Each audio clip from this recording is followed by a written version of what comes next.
할렐루야, 좋은 아침입니다. 오늘도 말씀을 하루 시작합니다. 슬기로운 아침 시간 잠언 14장 말씀입니다. 교회에서 행사나 수련회를 진행하기 위해서 답사는 필수입니다. 답사는요, 그 돌발적인 상황이나 어려운 지형지물을 미리 대비해서 사고 없이 행사를 진행하기 위해 꼭 필요한 부분인데요. 예전에 학생부 담당 사역자일 때 아이들과 유명산 등산을 계획한 적이 있습니다. 그때 유명산 등산로가 여러 개 있었는데 그 등산로 중에 가장 적합한 길이 어딘지 알기 위하여서 답사를 4번이나 갔던 적이 있죠. 행사가 안전하게 진행되기 위해서 답사는 꼭 필요한 부분인데요. 그런데 가끔씩 인생도 이런 답사가 있었으면 어땠을까 하는 생각을 해본 적이 있어요. 인생에 미리 답사를 갔다 왔으면 큰 문제 없이 잘 살 수 있지 않을까 하는 그런 바보 같은 생각을 한 적이 있는데, 하지만 인생에는 미리 살아볼 수 있는 기회가 없습니다. 어떤 일이 일어날지 예측할 수 없다는 것이 인생의 큰 문제이죠. 그런데 감사한 것은 예수님께서 이러한 인생의 문제를 아시기 때문에 우리에게 해답을 주셨어요. 예수님이 주신 답은 내가 곧 길이다, 진리다, 생명이다라는 답을 주셨습니다. 알 수 없는 인생이지만 예수님 자신이 길이고 진리고 생명이니까 다른 데 가서 실패하지 말고 예수님께서 걸어가신 그 길을 걸어가면 실패하지 않고 안전한 길을 걷게 될 것이라는 말씀하신 것이죠. 그렇다면 예수님이 가신 길은 어떤 길이에요? 그 길은 좁고 어려운 십자가의 고난길입니다. 그래서 인생 중 갈림길이 서 있다면 어려운 십자가의 길을 선택하는 것이 정답일 것이에요. 오늘 잠언 말씀은요, 인생길을 선택하는 지혜의 말씀을 알려주고 있습니다. 12절 말씀이에요. 어떤 길은 사람이 보기에 바르나 필경은 사망의 길이니라. 아멘. 사람들이 보기에 바르고 좋은 길은 어떤 길인 것 같아요? 넓고 화려한 길이 좋은 길처럼 보입니다. 그런데 그런 길을 걸어가면 우리 앞에 사망이 있을 것이라고 잠언 기자가 경고하고 있어요. 왜냐하면 그 길에는 십자가가 없기 때문이죠. 예수님은 우리에게 예수님을 따라오라 하시면서 자기의 십자가를 지고 쫓아와야 한다라고 단서를 붙이셨습니다. 그럼 십자가의 길이 화려하고 넓을까요? 그렇지 않습니다. 좁은 길이고 사람들이 선택을 많이 하지 않는 길입니다. 그럼에도 예수님을 따라가고 진리를 사모한다면 십자가가 있는 길을 선택할 수밖에 없는 것이 성도의 참 모습인 것이죠. 여러분, 십자가를 지고 걸어가는 인생이 편할까요? 편하지 않습니다. 힘들고 어려운 길이에요. 그래서 사람들은 십자가를 피하려고 고난길을 걷지 않으려 합니다. 하지만 넓고 화려한 길 끝에 사망이 있다는 것을 안다면 우리는 생명을 위해서라도 십자가의 길을 선택하고 걸어야 하는 것이죠. 그러기에 지금 우리가 걷고 있는 이 길이 예수님이 걸어가신 십자가의 길이 맞는지, 아니면 십자가의 길을 던져버리고 고난을 피하여서 넓고 화려한 길을 걷고 있지 않은지 나의 길을 확인해 볼 수 있길 소망합니다. 성도로서 이왕 걸어가는 인생길이라면 생명의 길을 걷길 소망합니다. 그래야 우리 삶에 소망이 있는 것이에요. 그래서 본문의 잠언 기자는 구체적으로 생명의 길이 어떤 길인지, 어떠한 모습이 필요한지 설명하고 있습니다. 1절 말씀이에요. 지혜로운 여인은 자기 집을 세우되 미련한 여인은 자기 손으로 그것을 헛느니라. 아멘. 집을 짓는 과정이 고단하고 어렵습니다. 부단하게 노력을 해야 완성할 수 있는 작업입니다. 털을 잡아야 하고 기초를 만든 이후 벽돌을 하나하나 쌓고 지붕을 덮어야 하고, 집 짓는 것은 오랜 시간 동안 노력이 필요한 일인데 잠언 기자가 생명의 길을 걷는 그 모습은 집을 짓는 것과 같이 쉽지 않다라고 말하면서 마지막까지 포기하지 않고 끝까지 공사를 마무리하는 것과 같은 모습이 필요하다라고 말하고 있는 것입니다. 집을 짓고 있을 때 중간에 포기하면요, 집을 얻지 못해요. 마찬가지입니다. 생명의 길을 걸어가고 있는데, 십자가 길을 걸어가고 있는데 중간에 포기하면요, 그 끝에 생명을 얻지 못하는 것이죠. 여기서 우리가 우리의 생각을 조금 확장해 보면 좋을 것 같아요. 집을 짓는다는 이 표현을 그냥 건축의 의미를 넘어서 조금 더 키워서 가정을 세우는 일로 해석해도 좋을 것 같습니다. 사랑하는 아이들을 하나님께서 기뻐하시는 일꾼으로 키우는 것은 굉장히 어려운 일입니다. 건물 짓는 일에 비할 바가 아닐 정도로 어려운 일이에요.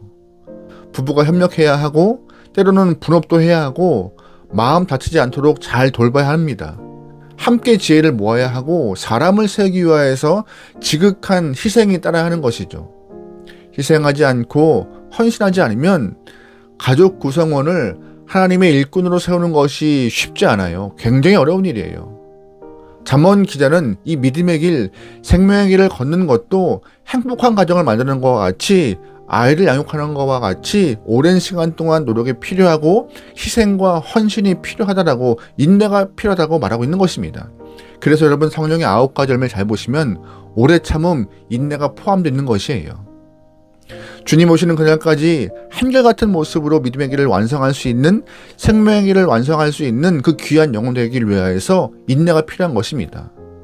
여러분 그러게 기도하세요. 나에게 인내 달라고. 오래 참을 수 있는 힘을 달라고 기도하시면서 이 생명의 길을 완주할 수 있는 여러분의 삶의 되기를 소망합니다. 아멘. 그런데 만약 인내하지 않고 이 십자가의 길, 고난의 길을 걷지 않으면 어떤 모습일까요? 가정을 허무는 어리석은 사람처럼 될 거라고 잠언은 경고하고 있습니다. 8절 말씀이에요. 지혜로운 자의 지혜는 자기의 길을 아는 것이라도 미련한 자의 어리석음은 속이는 것이니라. 아멘. 우리는 오랜 시간 동안 신앙생활을 하다 보면서 지혜로운 길이 어떤 길인지, 십자가의 길이 어떤 길인지 어렴풋은 알고 있습니다. 그런데 문제는 뭐예요? 알고 있는 그 길을 가지 않는 것이 문제예요. 알고 있는데 그 길을 가지 않으면 우리는 악한 사람 되는 것입니다. 몰라서 행하지 않으면 미련한 사람이지만 알면서도 십자가를 지지 않고 나름의 길을 가기 위해서 애쓰는 사람은 악하고 나쁜 종인 것이죠. 성경도 우리에게 생명의 길을 잘 알려주고 있어요.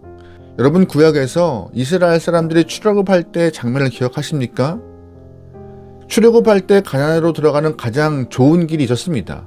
왕의 대로라고 하는 해안도로가 아주 넓은 길로 준비되어 있었습니다.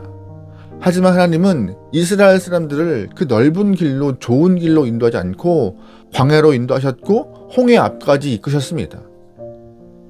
막다른 길 같았지만 하나님은 홍해를 가르시고 바닷길을 걷게 하셨어요.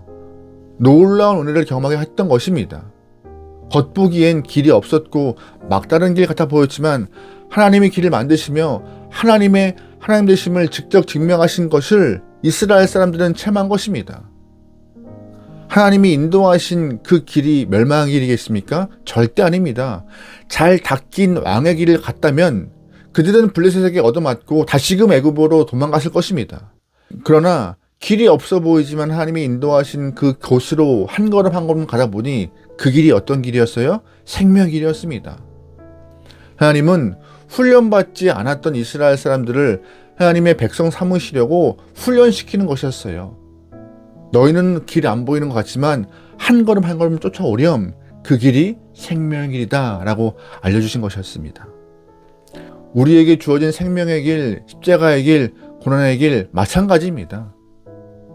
듣기만 해도 쉽지 않은 것 같지만 광야를 혼자 걷지 않았던 이스라엘 사람들처럼 하나님은 좁고 협착한 십자가의 길을 걸어가는 우리를 혼자 두지 않으십니다. 그러기에 오늘 우리는 우리 앞에 있는 십자가의 길을 미리 겁먹지 않고 주님과 동행할 수 있는 그 마음과 믿음과 용기를 갖고 한 걸음 한 걸음 이렇게 소망합니다. 하나님 모시기에 우리가 가는 그 길은요, 우리가 가야만 하는 귀한 생명의 길임을 믿습니다. 그래서 그 길을 허락하신 거예요. 그 길을 가야 우리에게 소망이기 때문에 좁고 협착한 길을 허락하신 것입니다.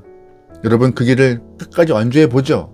중간에 포기 없이 끝까지 걸어갈 수 있는 귀한 영혼 되면 좋을 것 같습니다. 할렐루야, 아멘. 그러면서 잠언 기자는 계속하여서 십자가의 길을 걸어가는 사람들의 마음을 말하고 있어요. 어떠한 모습이 필요한지를요. 29절입니다. 노하기를 더디하는 자는 크게 명철하여도 마음이 조급한 자는 어리석음을 나타내니라. 아멘. 노하기를 더디한대요. 십자가의 길을 걸어가는 자, 생명의 길을 걸어가는 자는 노하기를 더디하는 모습이 필요하대요. 29절에서 더디한다라는 말은 히브리어로 아레크라는 말을 쓰는데 이 아레크가 길다라는 뜻입니다. 다시 말해서 노할 때 호흡을 길게 하라, 한계를 정하지 않고 또 참고 참으라는 말입니다. 고린도전서 10장 말씀 보면은요, 바울은 사랑을 노래하고 있습니다. 근데 그 사랑은요, 첫 번째 뭐예요? 오래 참는 것이에요. 횟수나 기간 정하지 않고 오래 참으라는 말씀을 하고 있는 것입니다. 인간의 한계를 넘어서 예수님과 같이 참고 참을 때 그 모습이 우리에게 고난 같지만 우리가 노하기를 더디할 때 죄를 범하지 않을 수 있는 것이며 생명의 길을 완주할 수 있는 것입니다. 여러분, 그러기에 우리의 감정에 치우치지 않고 생명의 길을 걸어가셨던 예수님의 모습을 떠올리며 인생길을 인내하며 걸어갈 수 있는, 죄를 등지고 말씀에 힘입어서 걸어갈 수 있는 믿음의 영혼 되면 좋을 것 같습니다. 때로는 그 길이 미련해 보이고 어리석게 보일지라도 그 길 끝에는 생명이 우리를 반길 것입니다. 오늘도 그 길을 걸어가는 지혜로운 백성, 하나님 마음에 합한 믿음의 영혼 되어서 승리할 수 있는 귀한 영혼 되기를, 귀한 하루 되기를 주의로 축원합니다. 아멘. 기도하시겠습니다. 사랑의 하나님, 넓고 넓은 길이 아니라 좁고 협착한 십자가의 길을 마다하지 않고 걸어갈 수 있는 주님의 귀한 영혼 되게 허락하소서. 그 길 끝에 생명이 있고 그 길 끝에 주님이 팔 벌려 우리를 기다리고 있음을 믿습니다. 그러기에 성령 하나님, 남들이 가지 않는 길이라 할지라도 그 십자가의 길을 완주할 수 있는 믿음의 영혼 되도록 우리와 동행하여 주시옵소서. 오늘 하루도 주님과 동행하여 승리케 하오니 우리에게 힘과 능을 더하여 주시옵소서. 모든 걸 맡기오며 예수님의 이름으로 기도합니다. 아멘.